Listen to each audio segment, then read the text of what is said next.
मी विशाल परदेशी या बुलेटिनमध्ये आपलं सगळ्यांचं स्वागत। सुरुवात करूयात महत्त्वाच्या बातमीने। राष्ट्रवादीचे बडे नेते आणि माजी मंत्री हसन मुश्रीफ यांच्या घरावर ईडीने छापे टाकलेत। कागल आणि पुण्यातील घरांवर हे छापे टाकण्यात आलेत। ईडीच्या अधिकाऱ्यांसोबत प्राप्तिकर विभागाचे अधिकारीही असल्याची माहिती आहे। ईडीचे जवळपास 20 अधिकारी सकाळी 6 वाजता हसन मुश्रीफ यांच्या कागल इथल्या निवासस्थानी पोहोचले। सध्या या अधिकाऱ्यांकडून हसन मुश्रीफ यांच्या घरातील कागदपत्रांची तपासणी केली जाते। गडहिंग्लज इथल्या आप्पासाहेब नलावडे साखर कारखान्यातील 100 कोटींच्या आर्थिक गैरव्यवहार प्रकरणी ही धाड पडल्याचं सांगण्यात येतं। दरम्यान ईडीच्या या कारवाईनंतर मुश्रीफ समर्थकांनी ठिकठिकाणी बंद पुकारला। कोल्हापुरात तणावाचं वातावरण पसरलं असून मोठ्या प्रमाणात पोलीस बंदोबस्त ठेवण्यात आला।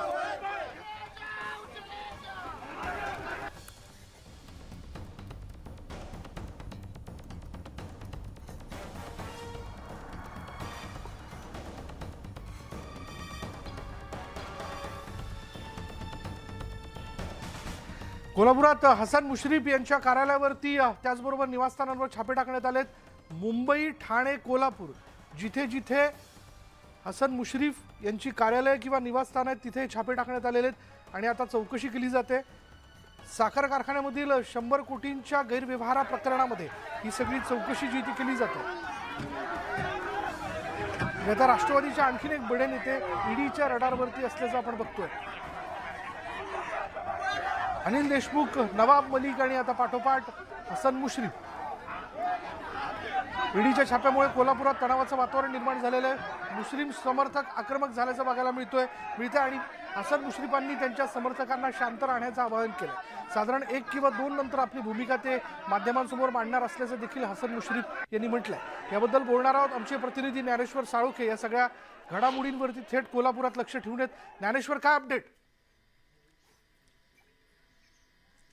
6 ते 7 तास झाले या छापेमारीला आणि ही छापेमारी सध्या सुरू आहे। मी सध्या हसन मुश्रीफ यांच्या कागल इथल्या निवासस्थानाच्या इथं आहे आणि या ठिकाणी पाहायला गेलं तर अजूनही हे ईडीचे अधिकारी आहेत ते आतमध्येच आहेत। ती सगळी कसून आहे ती चौकशी या ठिकाणी करताना पाहायला मिळतात। या ठिकाणी पाहायला गेलं तर बंदूकधारी पोलीस आहेत ते आपल्याला या ठिकाणी दिसून येतात। याशिवाय महाराष्ट्र पोलीस, कागल पोलीस हे सुद्धा या ठिकाणी बंदोबस्तावरती लक्ष ठेवून आहेत। या ठिकाणी पूर्णपणे हा सगळा भाग आहे ते निर्मनुष्य केल्याचं पाहायला मिळते। आपल्याला माहितच आहे की काही वेळापूर्वीच कार्यकर्ते इथपर्यंत दाखल झाले होते। कार्यकर्त्यांचा संताप आहे तो त्यांनी व्यक्त करण्याचा प्रयत्न केला होता। हा सगळा छापा ज्या ठिकाणी सुरू आहे तिथं ते पोहोचण्याचा प्रयत्न करत होते, मात्र एकूणच पोलिसांनी आता सगळ्यांना पांगवलेलं आहे आणि तणावाची जी परिस्थिती होती ती सुद्धा या ठिकाणी आता कायम असल्याचं पाहायला मिळते। समर्थक अद्याप गैबी चौक या ठिकाणी आहे ते थांबून असल्याचं पाहायला मिळते। एकूणच या ठिकाणी पाहायला गेलं तर 6 ते 7 तासापासून संपूर्णपणे ही छापेमारी सुरू आहे। ईडीचे प्राप्तिकर विभागाचे अधिकारी या ठिकाणी थांबून आहेत आणि एकूण आत सगळे हसन मुश्रीफ यांचा मुलगा काही वेळापूर्वी येऊन आपल्याशी संवाद त्यांनी साधला होता। ते सगळे याला सहकार्य करताना आपल्याला पाहायला मिळतात। सगळे नातेवाईक आत आहेत, मुश्रीफ मात्र मुंबईत आहेत। 2 वाजता पत्रकार परिषद घेऊन मुश्रीफ आपली भूमिका आहे ते माध्यमांच्या समोर मांडणार आहेत। मात्र एकूणच पाहायला गेलं तर सकाळपासून आहेत ते या छापेमारीला सुरुवात झालेली आहे।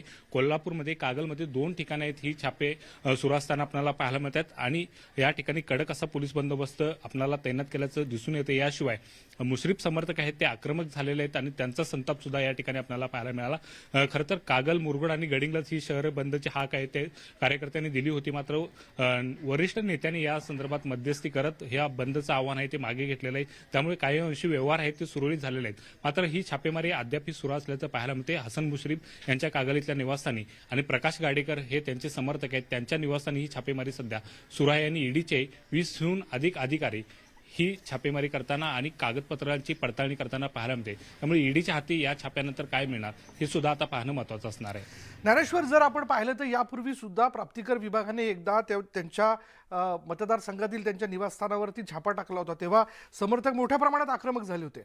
अशा वेळी जेव्हा एवढी मोठी सगळी कारवाई होताना आपण बघतोय, काय आवाहन केलंय मुश्रीफांनी समर्थकांना? आणि दुसरा मुद्दा आपल्या प्रेक्षकांच्या माहिती करता म्हणून की नेमक्या कोणत्या साखर कारखान्याच्या घोटाळ्यातनं हा सगळा तपास जो आहे तो सुरू आहे?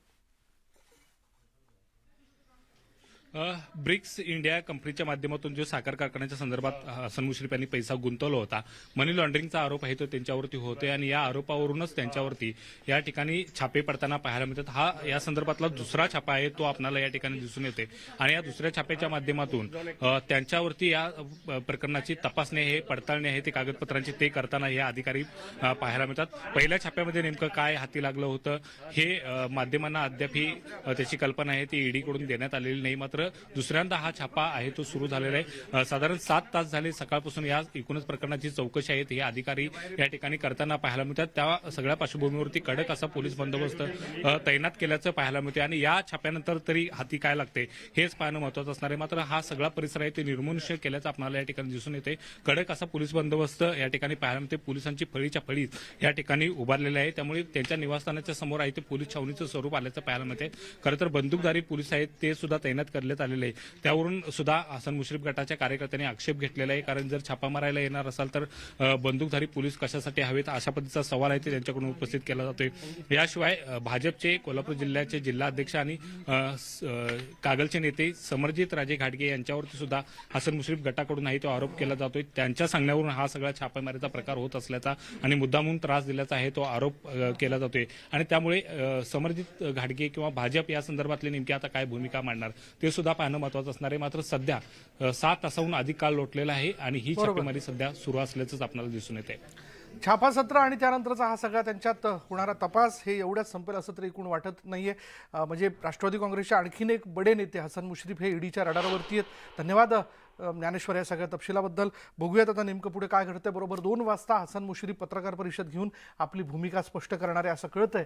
कोल्हापूरचा हसन मुश्रीफ यांचे भागीदारही ईडीच्या रडारवरती आलेत। पुण्यातील ब्रिस्क इंडिया प्रायव्हेट लिमिटेड कंपनीचे संचालक चंद्रकांत गायकवाडांवरही ईडीने छापे टाकले। कोरेगाव पार्क इथले गायकवाडांचं घर तसंच गणेशखिंड परिसरातील ब्रिस्क इंडिया लिमिटेडच्या ऑफिसवरही ईडीकडून कारवाई करण्यात येते। चंद्रकांत गायकवाड हे हसन मुश्रीफांचे भागीदार आहेत।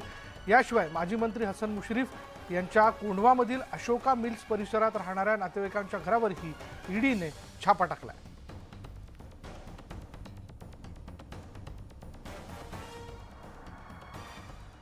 अशा पद्धतीनं नाउमेद करण्याचं काम हे जे चाललेलं आहे ते अतिशय गलिच्छ राजकारण आहे। कारण जर आपल्याला राजकारणामध्ये अशा पद्धतीने जर कारवाया होणार असतील तर याचा सर्वत्र निषेधच झाला पाहिजे। पहिल्यांदा नवाब मलिक झाले, आता माझ्यावर कारवाई होणार आहे। आता किरीट सोमय्यामध्ये की असलम शेख म्हणजे विशिष्ट जाती धर्माच्या लोकांना टार्गेट करायचे ठरवले का काय अशी शंका मला यामधून निर्माण होते। कोल्हापूरचा हसन मुश्रीफ यांचे भागीदारही ईडीच्या रडारवरती आलेत। पुण्यातील ब्रिस्क इंडिया प्रायव्हेट लिमिटेड कंपनीचे संचालक चंद्रकांत गायकवाड यांच्यावर देखील ईडीने छापे टाकल्याचं आपण बघतोय। कोरेगाव पार्क आणि गणेशखिंड रोडवर ईडीकडून कारवाई करण्यात येते। पुण्यातही 3 ठिकाणी ईडीची छापेमारी झालेली आहे आणि छापेमारीचं हे सत्र जे ते काही थांबताना दिसत नाहीये। ब्रिस्क इंडियाच्या गायकवाडांवरही त्यांच्या निवासस्थानावरही छापा टाकण्यात आला आहे। हीच ती ठिकाण आहेत वेस्टर्न कोर्ट ज्या ठिकाणी देखील ईडीनं छापा टाकलाय। इथंच ब्रिस्क इंडिया प्रायव्हेट लिमिटेड कंपनीचं ऑफिस आहे। या कंपनीचे संचालक सर्वेसर्वा चंद्रकांत गायकवाड हे माजी मंत्री हसन मुश्रीफ यांचे पार्टनर आहेत।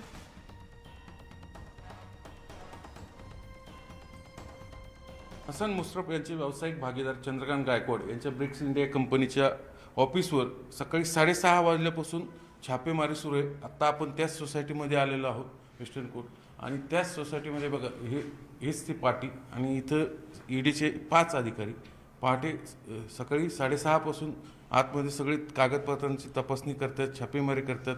कारण मनी लॉन्ड्रिंगचा आरोप झालेला आहे। हसन मुश्रीफ आणि त्यांचे व्यावसायिक भागीदार चंद्रकांत गायकवाड ह्या दोघांवरती चंद्रकांत गायकवाड यांनीच हसन मुश्रीफ यांना साखर कारखान्यात कोलकाता मार्गे पैसे वळवून घेण्यास मदत केल्याचा गंभीर आरोप आहे। आता आपण दरवाजा उघडचा प्रयत्न करूया, पाहूया, कारण अजूनही 5 अधिकारी ह्या ईडीच्या इथं छापेमारी सुरू आहे। अजूनही अधिकारी आतमध्ये सगळे कागदपत्रांची तपासणी करतात। नेमकं याच्यात काही सापडतंय का अधिकाऱ्यांना हेच आपल्याला नंतर तपासाअंती समजेलच। पण सध्या तरी ईडीचे अधिकारी कुठलाही रिस्पॉन्स देत नाही। आता आपण पाहिलं, बेल वाजवून पाहिली, म्हणजे थोडक्यात अजूनही ईडीच्या अधिकाऱ्यांची कागदपत्रांची तपासणी ही सुरूच आहे। म्हणजे तब्बल 5 तासानंतर हसन मुश्रीफ यांचे व्यावसायिक भागीदार पुण्यातील चंद्रकांत गायकवाड यांच्या ब्रिक्स इंडिया ऑफिसच्या कार्यालयात कागदपत्रांची छापेमारी अद्यापही सुरूच आहे। व्हिडिओ जर्नलिस्ट गणेश कदमसह चंद्रकांत फुंदे, न्यूज 18 लोकमत, पुणे। ईडीने राष्ट्रवादीचे नेते आणि माजी मंत्री हसन मुश्रीफ यांच्या घरावर धाड टाकली आणि यावेळी त्यांच्या कागल इथल्या घराबाहेर मोठ्या प्रमाणात पोलीस बंदोबस्त तैनात करण्यात आला होता. मात्र आक्रमक कार्यकर्त्यांनी जोरदार घोषणाबाजीला सुरुवात केली आणि थेट त्यांनी पोलिसांचं सुरक्षाकडे तोडत मुश्रीफांच्या घराच्या दिशेने आगेकूच केली.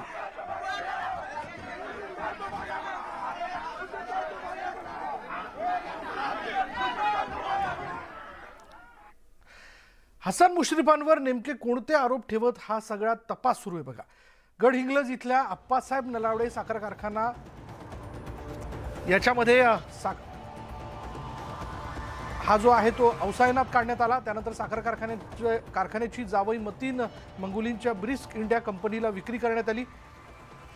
ब्रिस्क इंडियामध्ये कोलकात्यातील बंद कंपन्यांच्या नावे बोगस खाती उघडण्यात आली.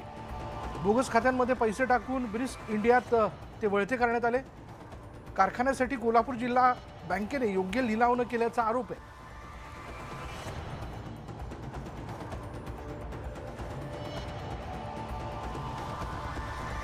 मुश्रीफ आणि जावाईंनी मिळून 100 कोटींचा भ्रष्टाचार केल्याचा आरोप सोमय्या यांनी केला.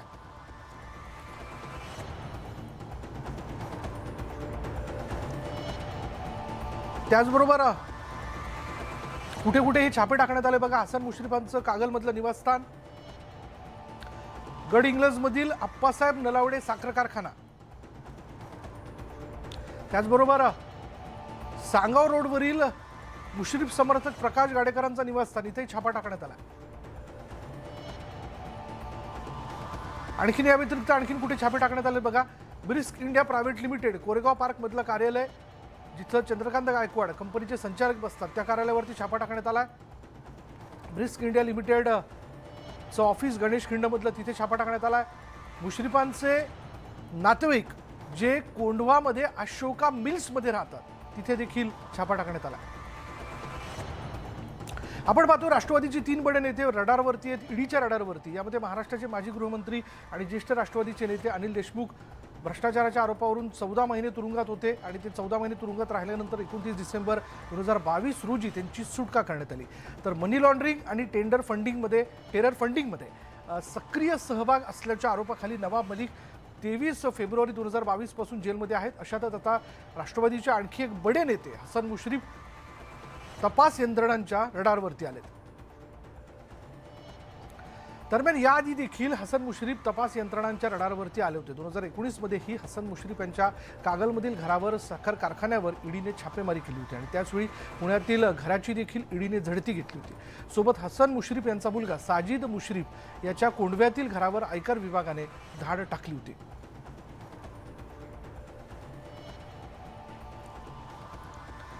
या छाप्यासंदर्भात मुश्रीफांचे बंधू अनवर मुश्रीफ यांच्याशी आम्ही बातचीत केली. बघूयात त्यांनी काय म्हटलं.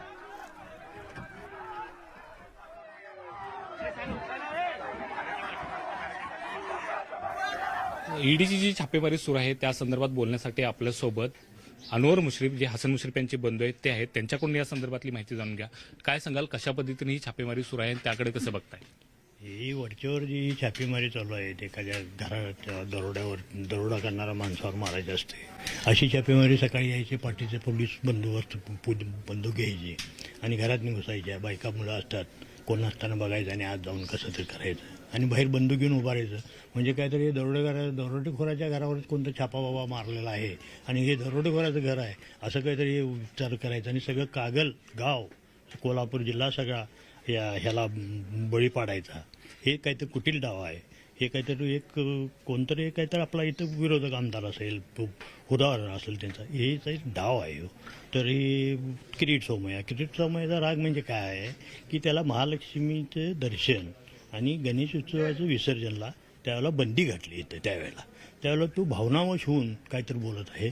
ते त्यावेळेला भावनावश झाला का महालक्ष्मीला मला पर्सेंट दिलं नाही, मला गणित विसर्जन केलं नाही, मला कोल्हापूर बंद केलं, असं करून काहीतरी तिथं काहीतरी हे चालू आहे. तर सकाळी किती वाजल्याच्या पासून ह्या हालचाली सुरू झाल्या? सकाळी 6:30 वाजल्यापासून यांनी सगळ्या घरादाराला, सगळ्या बायका मुलींना विटीला धरलेला आहे.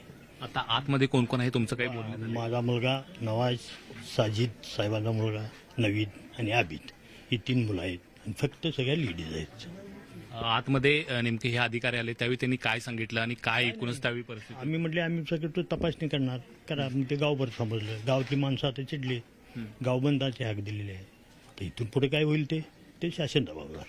साधारण हे घरी ज्यावेळी आले त्यावेळी तुम्हाला काय सांगण्यात आलं आणि त्यावेळी घरी नेमकं कोण कोण काय सांगण्यात आलं नाही, काय नाही. सरळ दारू उघडून सरळ दिवसा दरोडा घातल्यासारखा घातलेला आहे.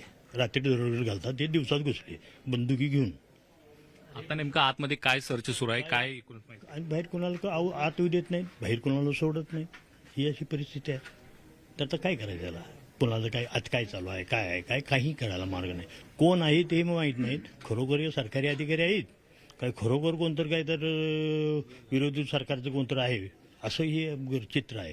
बंदूक पिस्तुली घेऊन हे असे उभारलेले आहेत. हसन मुश्रीफ यांच्यावर जे आरोप होत आहेत, भ्रष्टाचाराचे आरोप होत आहेत, मनी लॉन्ड्रिंगचे आरोप होत आहेत, त्याकडे कसं? सगळे खोटं आहे ते त्यांनी सिद्ध करावं. काय असेल ते त्याला द्यायला शिक्षा घ्यायला तो तयार आहे ना. तुम्ही करावं, तुमच्याकडे पुरावं असतील काय असतील ते होते ना. अशी ही करणे गोष्ट होईल नाही. बायका मुलं असतात, घरात हे असतात, मुळं बाळ असतात.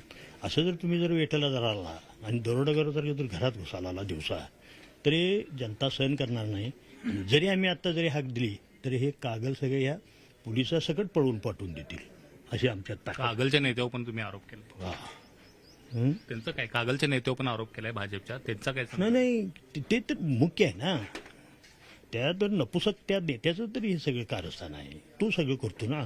अध्यक्ष आहे, हे आहे, वरपर्यंत फडफडून मी आहे, हे त्याचं आहे, सगळं त्याचं आहे. त्याला बघू ना सगळं हे त्याचं कार्य. हा आमचा भाऊ, त्याला ह्या 5 जन्मी त्याला पुरून उरेल एवढी ताकद आमच्या भावात आहे. नक्कीच या ठिकाणी जी छापेमारी सुरू आहे त्याचा निषेध आहे ते हसन मुश्रीफ यांच्या बंधूंनी केलेला आहे. याशिवाय समरजित राजे घाटगे यांच्यावरती सुद्धा टीकास्त्र त्यांनी केलेलं आहे.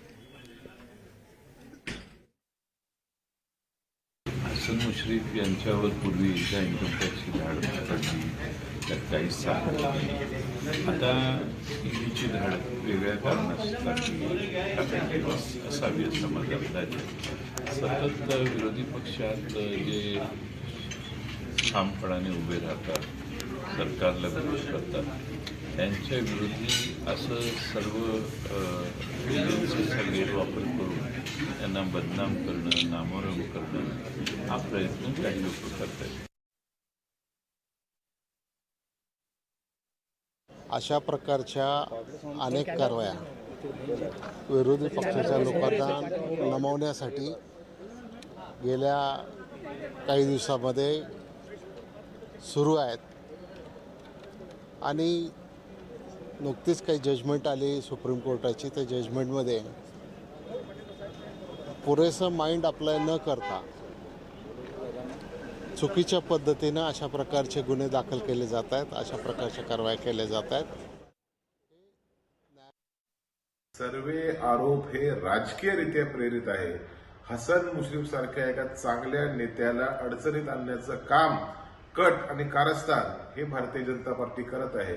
ज्या पद्धतीने अनिल देशमुखांवर खोटे आरोप झाले, संजय राऊतांवर आरोप झाले, तशाच प्रकारचे आरोप हसन मुश्रीफांवर देखील करण्यात येत आहे. परंतु न्यायदेवतेच्या माध्यमातून ह्याच्यावर पूर्णपणे दूध का दूध आणि पाणी का पाणी होईल अशी आमची धारणा आहे.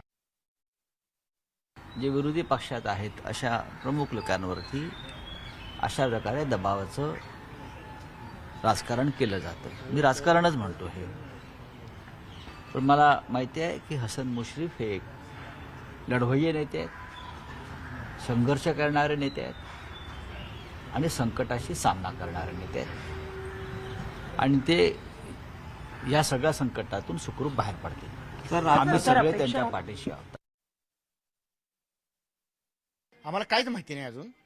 आम्ही आणि माहिती पण घेतली. आम्ही फक्त आता लोक इथं यायला लागले, लोकांना आम्ही उद्रेक करू देणार आलो, शांत बसायला लावले. खरं लोकांचा उद्रेक जास्त चालू आहे. गडिंगलज लोकांना आमच्या बंद केले, मुरगुड बंद केले, सेनापती कापशी बंद केले, चिखली बंद केले, उत्तूर भागातल्या सगळी गावं बंद केल्या. सगळी गावात निषेध चालू आहे. आता कार्यकर्ते बंद करतात, त्यांना आता बोलणं ते ऐकण्याच्या मनस्थिती कुठलेही कार्यकर्ते नाहीत. त्यांचा उद्रेक एकदम जोरात चालू आहे. सगळे कार्यकर्ते आणि बंद करून कागला यायला. तिथं जर कोण गेलं, घरी कोण गेलं तर मी इथं सांगतो की घरी कोण जर गेलं तर दवाखान्याशिवाय आणि निराधार, श्रावण बाळन, ज्येष्ठ नागरिक शिवाय कागद अजिबात कुणालाही कुठलीही कागद मिळणार नाही. विकासाच्या नावानं हे एकमेकावर आरोपच करत बसले आणि सामान्य जनतेचा हाल होत राहतात. आणि काय तर काय ते भाजप वगैरे काय ह्याचं काढ त्याचं काढ करत बसले. विकास काय नाहीच आहे.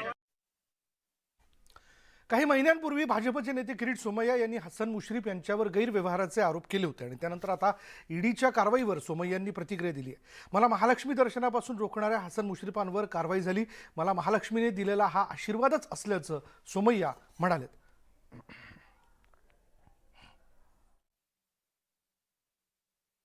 हसन मियाला आता धर्म आठवतो. हसन मिया ज्यावेळी महालक्ष्मी मातेचं दर्शन घेण्यासाठी गणेश विसर्जनसाठी मी जात होतो तर मिया हसननी मला थांबवलं. त्यावेळी त्यानं मुस्लिम धर्म नाही आठवला. पैसे खाताना गरीब शेतकऱ्यांना लुटताना त्यांना धर्म नव्हता आठवला. पण हसन मिया काय एवढी घाई करतात. त्यांचा आधी लाईनीत अनिल परब उभे आहे. पहिला अनिल परब, नंतर हसन मुश्रीफ आणि नंतर असलम शेख. पुढे पाहूयात. नाशिक पदवीधर मतदारसंघ निवडणूक जी आहे ती काँग्रेसकडून आता सुधीर तांबे यांना उमेदवारी देण्यात आल्याचं कळतंय. सुधीर तांबे आपल्याला माहिती आहे यापूर्वी देखील आमदार म्हणून डॉक्टर सुधीर तांबे यांनी काम केलेलं आहे आणि आता ही नाशिक पदवीधर मतदारसंघातनं काँग्रेसकडून सुधीर तांबे यांना उमेदवारी देण्यात आलेली आहे. काँग्रेसचे ज्येष्ठ नेते बाळासाहेब थोरात यांचे जवळचे आणि यांच्या परिवारातले म्हणून डॉक्टर सुधीर तांबे यांना ओळखलं जातं.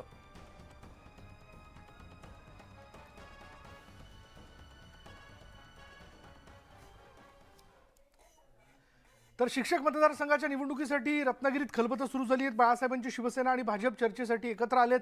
उद्योगमंत्री उदय सामंत आणि बांधकाम मंत्री रवींद्र चव्हाण यांनी उदय सामंत यांच्या पाली रत्नागिरी इथल्या निवासस्थानी भेट दिली. या भेटीत रत्नागिरीमधील ठाकरे शिवसेनेला धक्का देण्याची रणनीती आखली जाणार आहे.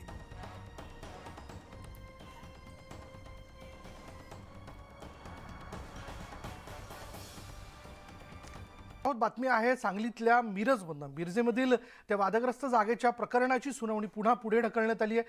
तहसीलदारांनी पुन्हा जैसे थेचे आदेश दिलेले आहेत. 8 दिवसांची पुन्हा मुदत जी आहे ती देण्यात आली आहे. जागेबाबत पुरावे सादर करण्यासाठी 17 मिळकत धारकांनी ही मुदत मागितली.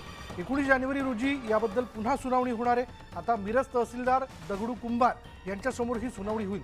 भाजप आमदार गोपीचंद पडळकरांचे बंधू ब्रह्मानंद पडळकर यांनी रातोरात इथे असणाऱ्या इमारती उद्ध्वस्त केल्या होत्या आणि याबद्दल बोलणार आहोत आमचे सांगलीचे प्रतिनिधी आसिफ मुरसल आत्ता क्षणाला आपल्या बरोबर आहेत. आसिफ, काय निर्णय घेण्यात आलाय? मिरजेतील वादग्रस्त जे बांधकाम पाडलं होतं त्या जागेसंदर्भात मिरज तहसीलदार कार्यालयात आज सुनावणी होती. दोन्हीकडच्या बाजू तहसीलदारांनी ऐकून घेतल्या आणि दोन्हीकडच्या बाजूंचे जे वकील जे अधिकारी होते ते उपस्थित होते आणि तिथल्या लोकांनी पण तिथं सांगितलं की कारण काही आमच्याकडे काही जे डॉक्युमेंट आहेत ते डॉक्युमेंट नाही आहेत. त्यामध्ये त्या जमिनीत काढले गेलेले आहेत आणि इतर गोपीचंद पडळकर यांच्याकडून मुल्ला वकील आले होते. त्यांनी सुद्धा सांगितलं की आमच्याकडे काही डॉक्युमेंट आहेत ते झेरॉक्स प्रूफ आहेत त्याच्यावर सही करायची आहे. अशामुळे यामुळं 8 दिवसाची पुढील मुदत देण्यात आली आहे. 19 तारखेला अंतरिम सुनावणी होणार आहे. त्यावेळी सर्व कागदपत्रासह दोन्ही वकिलांनी जे काही पक्षकार दोन्हीकडचे आहेत ते तिथे उपस्थित राहावं असं तहसीलदार यांनी आदेश दिलेले आहेत. धन्यवाद आसिफ या सगळ्या तपशिलाबद्दल. आणि या सगळ्या प्रकरणावरून आपण बघितलं होतं की वातावरण चिघळलं होतं आणि अखेर आता प्रशासकीय पातळीवरती हा महत्त्वाचा निर्णय जो तो घेण्यात आला. पुढे पाहूयात. मुंबईत दुधाचा काळा कारोबार करणाऱ्यांवर मोठी कारवाई करण्यात आली आहे.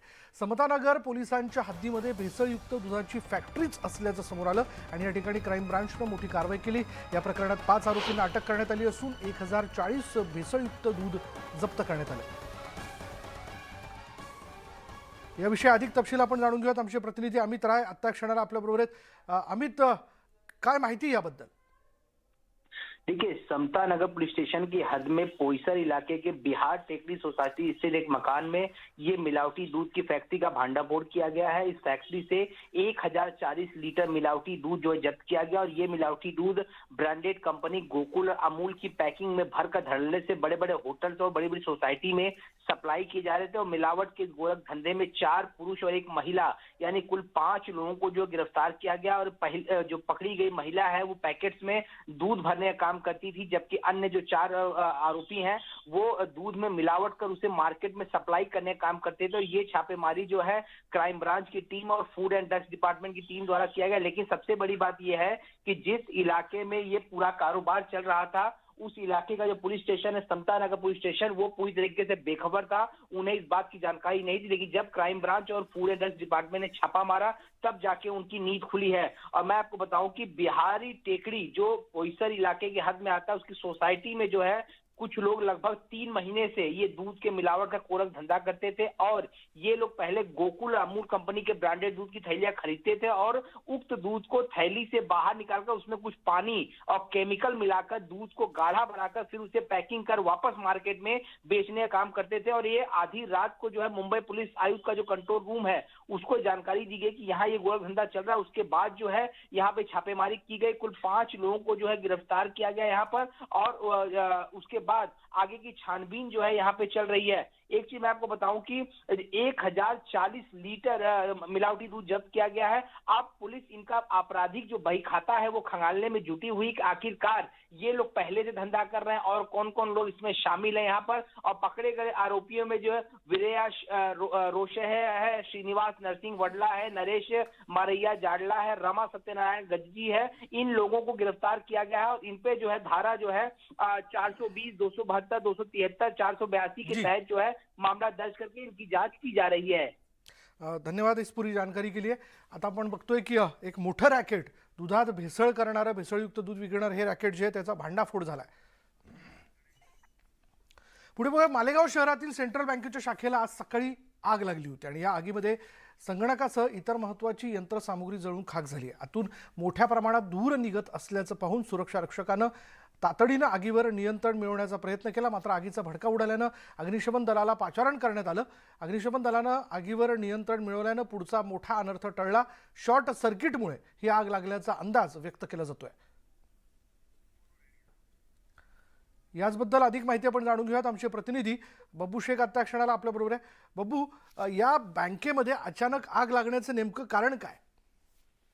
हा विशाल, हे शहराच्या मध्यवर्ती ठिकाणी शहर शाखा आहे आणि सकाळी त्याच्यातून मोठ्या प्रमाणात धूर निघत असल्याचे लक्षात आल्यावर तातडीने तो सुरक्षा गाडी त्याने धाव घेतली। फायर बाटल्यामुळे आग आटोक्यात आणण्याचा प्रयत्न केला, मात्र आग आटोक्यात आली नाही। त्यामुळे अग्निशमन दल आलं, त्यांनी ती आग आटोक्यात आणली। त्याच्यात पूर्ण संगणक जळून खाक झालेला आहे। आज बँकेचा कारभार बंद ठेवण्यात आलेला आहे, कारण जेवढे खातेदार आहेत ज्यांचा पूर्ण डाटा आहे तो संगणकमध्ये होता आणि आग कशामुळे लागली अद्यापही याचं काही स्पष्ट झालेलं नाहीये। मात्र शॉर्ट सर्किटमुळे ही आग लागल्याचा अंदाज व्यक्त केला जात आहे। पोलिसांनी गुन्हा दाखल केलेला आहे, तपास सुरू केलेला आहे। बँकेचे वरिष्ठ अधिकारी पण पोहोचलेले आहे आणि ते ही आता आग कशी लागली आणि किती नुकसान झालं याची माहिती घेत आहे। विशाल, धन्यवाद बब्बू या सगळ्या तपशिलाबद्दल। शॉर्ट सर्किटमुळे सेंट्रल बँकेच्या शाखेत आग लागल्याची प्राथमिक माहिती समोर आली आहे।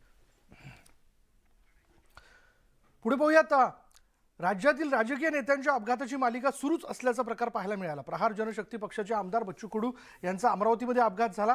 सकाळी 6:30च्या सुमारास रस्ता ओलांडत असताना भरधाव बाईक स्वाराची त्यांना धडक बसली। ही धडक एवढी जबरदस्त होती की कडू थेट डिवायडरवर आदळले आणि या धडकेत बच्चू कडू यांच्या उजव्या पायाला आणि डोक्याला गंभीर दुखापत झाली आहे। त्यांच्यावर सध्या खासगी रुग्णालयात उपचार सुरू असून डोक्याला 4 टाके देखील पडलेत। पुढील उपचारांसाठी कडूंना नागपूरमधील न्यूरोन रुग्णालयात हलवण्यात आले। दरम्यान बच्चू कडूंनी ट्विट करत प्रकृती ठीक असल्याची माहिती दिली असून हितचिंतकांना भेटण्यास न येण्याची विनंती देखील केली आहे। बच्चू कडूंचा अपघात झालेल्या स्थळावरून आढावा घेतलाय आमचे प्रतिनिधी संजय शिंदे यांनी। माजी राज्यमंत्री तथा अचलपूर मतदारसंघाचे आमदार बच्चू कडू यांचा सकाळी अपघात झाला। हाच तो स्पॉट आहे ज्या ठिकाणी बच्चू कडू यांचा अपघात झाला आणि या ठिकाणी आपण पाहू शकतो सध्या पोलिसांचा या ठिकाणी पंचनामा सुरू आहे, तपास सुरू आहे। बच्चू कडू हे आपण जे पाहू शकतो त्या साईडनी आले, या साईडने त्यांची दुसरी गाडी उभी होती आणि या गाडीमध्ये त्यांना बसायचं होतं।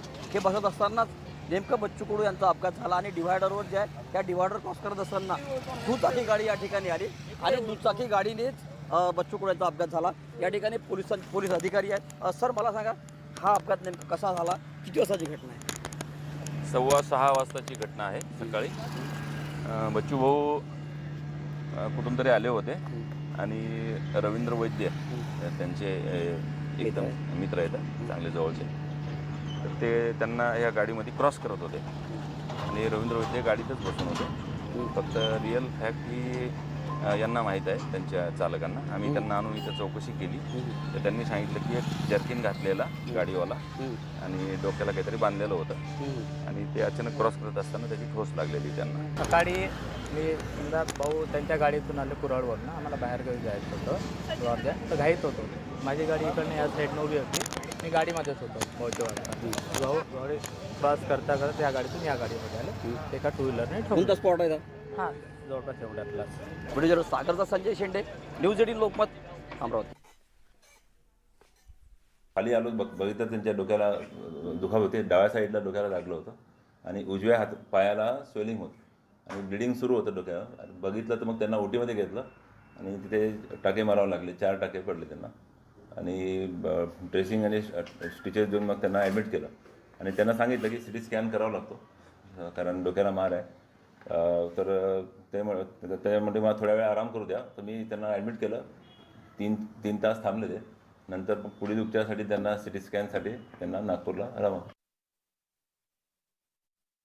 थोडं डोक्याला लागलेलं आहे, हातपायाला लागलेलं आहे, आता स्टेबल आहे, त्यात काय असा अडचणीचा भाग नाही. पण त्यांचा हप्ता वर्ग खूप मोठा असल्यामुळे त्यांना नागपुरात शिफ्ट करणं एक डॉक्टरांच्या ऑब्झर्वेशनवर ठेवण्यासाठी नागपुरात शिफ्ट केली. तसंच 2-3 दिवसांपूर्वी त्यांची तब्येत नरम गरम होतीच ऑलरेडी आणि थोडं असं घाबरण्यासारखं नाही. सगळ्यांना मी आवाहन करतो असं कोणाचं घाबरण्यासारखं नाही आहे. अमरावतीवरून दुसऱ्या गाडीत बसताना रोड क्रॉस करतेवेळी आराधना चौकात अमरावतीला अशा वेळेस एक बाईक घेऊन 2 व्हीलरवाला आपला अमरावतीच्या दिशेनं होता. तो स्पीडनं होता. रोड क्रॉस करताना भाऊला थोडी धडक दिली. भाऊ खाली पडले, डोक्याले 4 टाके पडले आणि उजव्या पायाला थोडं खसाटला आहे. ऑपरेशन करण्याची गरज नाही, कार्यकर्त्यांना चिंता करण्याची गरज नाही. सध्या डॉक्टर किटुकलेचं आव्हान आहे की कार्यकर्त्यांनी गडबड करू नये, बच्चे भाऊंची तब्येत धोक्याबाहेर आहे. पुढे बघूया, निवडणूक आयोगाची लढाई सुरू असतानाच उद्धव ठाकरेंच्या पक्षप्रमुख पदाची मुदत संपत आली आहे. अवघे 12 दिवस उरलेले असताना आयोगात पक्षाचा संघटनात्मक पेच फसला असताना शिवसेनेत चिंतातूर हालचाली दिसून येतात. 23 जानेवारी 2023ला उद्धव ठाकरेंच्या पक्षप्रमुख पदाची 5 वर्ष पूर्ण होणार आहेत. पुन्हा कार्यकारिणीची बैठक घेऊन संघटनात्मक निवडणुकांसाठी शिवसेनेची आयोगाला विनंती असणार आहे आणि 2018मध्ये कार्यकारिणीच्या बैठकीमध्ये पक्षप्रमुख म्हणून उद्धव ठाकरे यांची दुसऱ्यांदा निवड झाली होती आणि कालच्या सुनावणी दरम्यान या मुद्द्यावर निवडणूक आयोगाचा कुठलाच प्रतिसाद नव्हता. आता पुढच्या सुनावणीत तरी दिलासा मिळणार का, याकडे शिवसैनिकांचं लक्ष लागलं. याबद्दल बोलूयात आमचे नवी दिल्लीचे प्रतिनिधी प्रशांत लीला रामदास आत्ता क्षणाला आपल्याबरोबर आहेत. प्रशांत, पुढल्या सुनावणीपर्यंत उद्धव ठाकरे यांच्या प्रमुख पदाचा कालावधी संपणं ही बाब अडचणीची ठरू शकते का? नाही, या संदर्भात जर बघितलं विशाल, आपण साधारणतः 17 जानेवारीला पुन्हा एकदा सुनावणी होणार आहे. पण आता जर बघितलं तर 23 जानेवारी 2023 रोजी उद्धव ठाकरेंचा कार्यकाळ पूर्ण होणार आहे पक्षप्रमुख पदाची. तर या संदर्भात काल जेव्हा त्यांनी मागणी केली ती होऊ शकतं आहे, येणाऱ्या 17 जानेवारीला सुनावणी होईल त्या दरम्यान त्या संदर्भात निश्चितपणे दिशानिर्देश केंद्रीय निवडणूक आयोग देईल. कारण की त्या दिवशी कपिल सिब्बल जे खास करून उद्धव बाळासाहेब ठाकरे शिवसेना पक्षाचे जे वकील आहेत म्हणजे युक्तिवाद करणार आहेत, त्यांना युक्तिवाद केल्यानंतर काय त्यांना हातात लागतं हे पाहणं अतिशय महत्त्वाचं ठरणार. पण हे अत्यंत महत्त्वाचं आहे की 2018 मध्ये झालेली जी निवड होती ती निवडीचा कालावधी आता 23 जानेवारीला संपणार आहे. त्यामुळे आता उद्धव ठाकरेच्या पक्षप्रमुखाच्या संदर्भात देखील संकट निर्माण झालं आहे. त्या संकटावरती 17 जानेवारीमध्ये ते काळे ढग निर्माण झालेले आहेत, ते काळे ढग विसरतात का किंवा सरतात का हे देखील पाहणं अतिशय महत्त्वाचं असेल. विशाल, धन्यवाद प्रशांत या सगळ्या तपशिलाबद्दल. नंतर बघूयात, पोलिसांनी क्रूरतेची परिसीमा ओलांडल्याची घटना बिहारमधून समोर आली आहे. बिहारमधील बक्सर जिल्ह्यामध्ये पोलिसांनी शेतकऱ्यांना बेदम मारहाण केली. मध्यरात्री डझनभर पोलिसांनी शेतकऱ्यांच्या घरावर छापे टाकले आणि त्यांना लाठ्याकाठ्यांनी बेदम मारहाण केली. बक्सर जिल्ह्यातील चौसा ब्लॉकमध्ये राज्य सरकारद्वारे संचालित जलविद्युत कंपनी चालवली जात होती आणि ही कंपनी जमिनी संपादित करत होती आणि या संपादनामुळे शेतकऱ्यांनी आपल्या जमिनीचा योग्य मोबदला देण्याची मागणी केली. आधी शेतकऱ्यांनी हल्ला केला असा आरोप पोलिसांनी केला, मात्र शेतकऱ्यांनी पोलिसांचे आरोप फेटाळून लावलेत. यानंतर आता बक्सरमध्ये मोठ्या प्रमाणात जाळपोळ आणि तोडफोड करण्यात येते.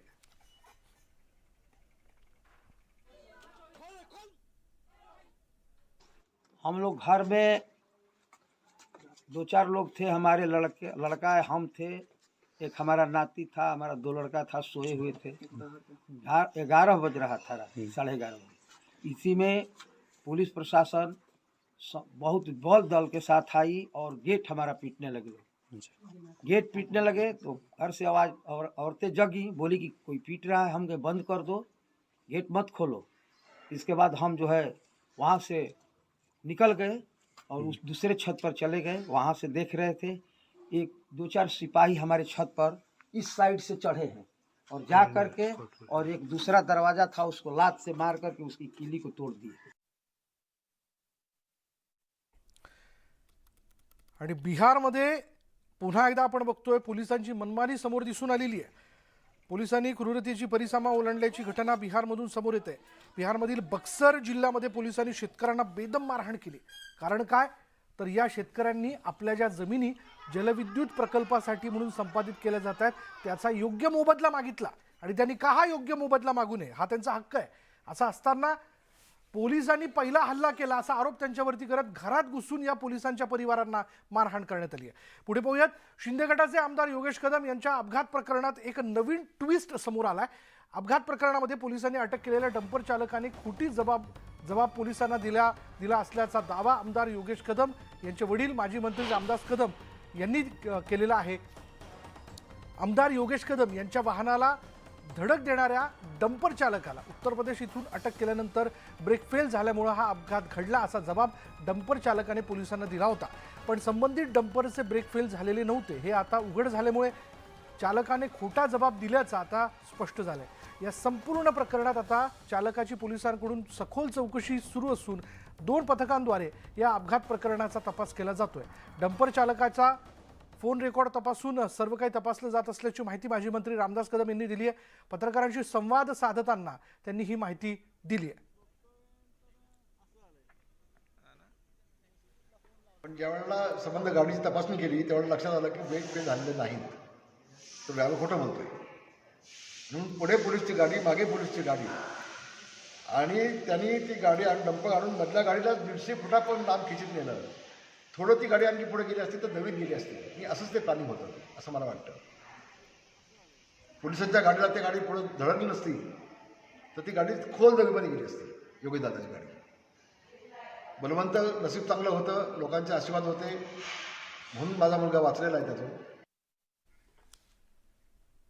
नाशिकमध्ये मुंबई आग्रा महामार्गावर पोलिसांच्या गाडीचा अपघात झाला। इगतपुरीच्या गोंदे औद्योगिक वसाहतीमधील लिअर कंपनीजवळ 3 गाड्यांचा हा अपघात झाला। नाशिकमधून मुंबईच्या दिशेने जाताना ही घटना घडली आहे। पोलिसांची गाडी 3 वेळा या ठिकाणी उलटली। अपघातातील एक वाहन पसार झाल्याची माहिती आणि या घटनेत नाशिक शहर दलाचे 3 पोलीस जखमी झाले। जखमींना वाडीवरे इथल्या प्राथमिक आरोग्य केंद्रात उपचारासाठी दाखल करण्यात आले।